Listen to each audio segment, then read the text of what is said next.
Throughout its history, Roman civilization had many enemies, but none of them were as fierce as the Germanic peoples, and no other enemy fought the Romans for so long. The conflict between these two peoples decided the fate of Rome. By 113 BC, Roman Republic was in control of most of the Mediterranean. However, the most terrifying enemy was on its way.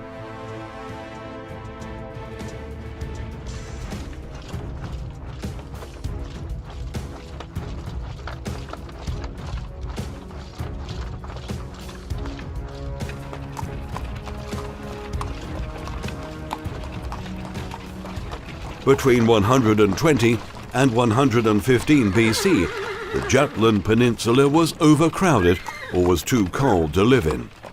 In any case, the Proto-German tribe Cimbrians began its way to the south. They were joined by their neighbors, the Teutons and Ambrones. The tribes, now 200,000 warriors strong, was searching for a new home. For a long time, the Alps mountains were the natural borders which protected Romans from barbarians.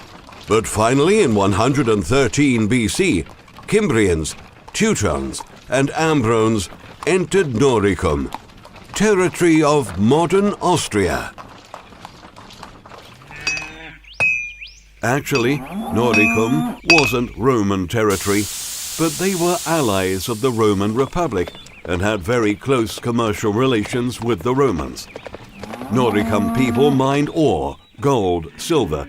They mined salt and sold everything to their powerful rich neighbor.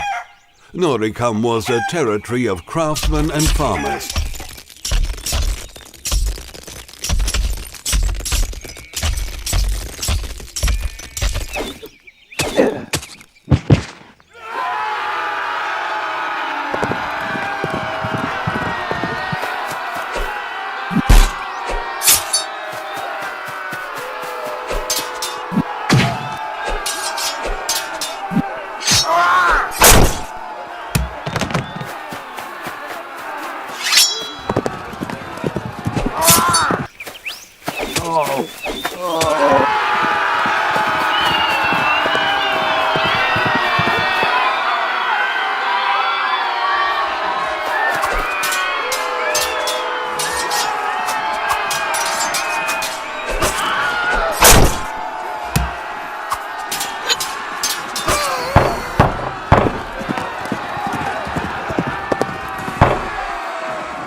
Noricum people couldn't fight wild warriors, and they begged for help. Romans realized the threat, and especially Romans were scared to hear that barbarians came with women and children. Obviously, strangers were looking for a new land to live in, and Romans didn't want to have such neighbors. The Roman Republic was governed by the Senate and two consuls on the top. One of them was named Carbo. He took the lead and moved to the north with 30,000 legionnaires. Carbo had his own selfish wishes. He wanted to gain glory from this war. He wanted to become famous.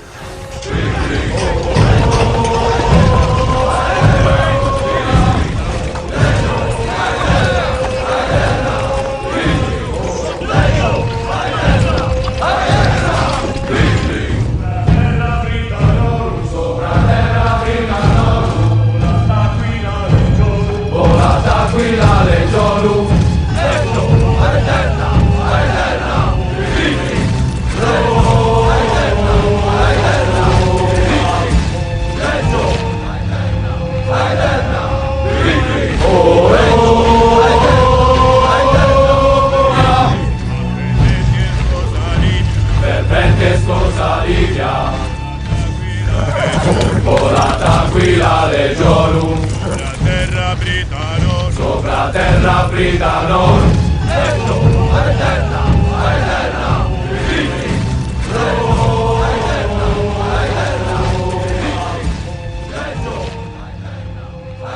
When the German people saw the Romans, they decided to retreat.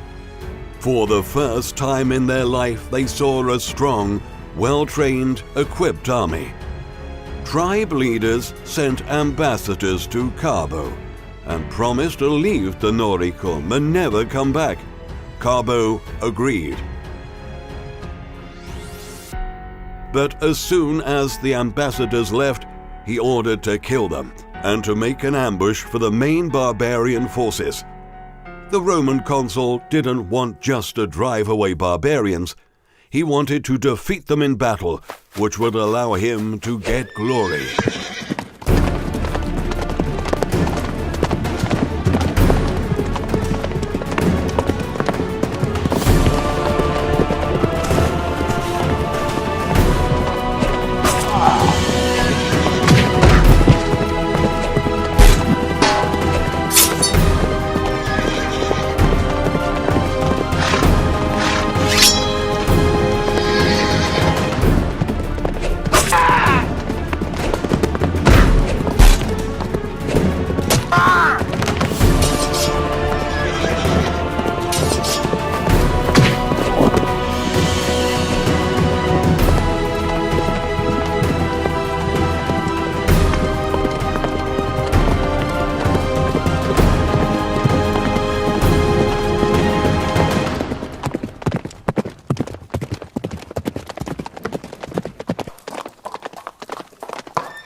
But the Germans found out about the betrayal, and they were furious and promised not to leave until they took bloody revenge. The Cimbrian War had started.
Terrible rain with thunder stopped the fight, saved the Romans from total defeat.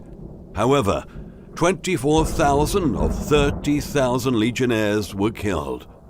Carbo was disgraced and impeached as consul by the Senate. Later, he committed suicide. Starting with the Cimbrian War, enmity between Romans and the German people lasted for about 700 years. War with German tribes heavily influenced Roman Republic and the Roman army. It was the beginning of the end of the Republic and was a first step to the famous professional army of the Roman Empire.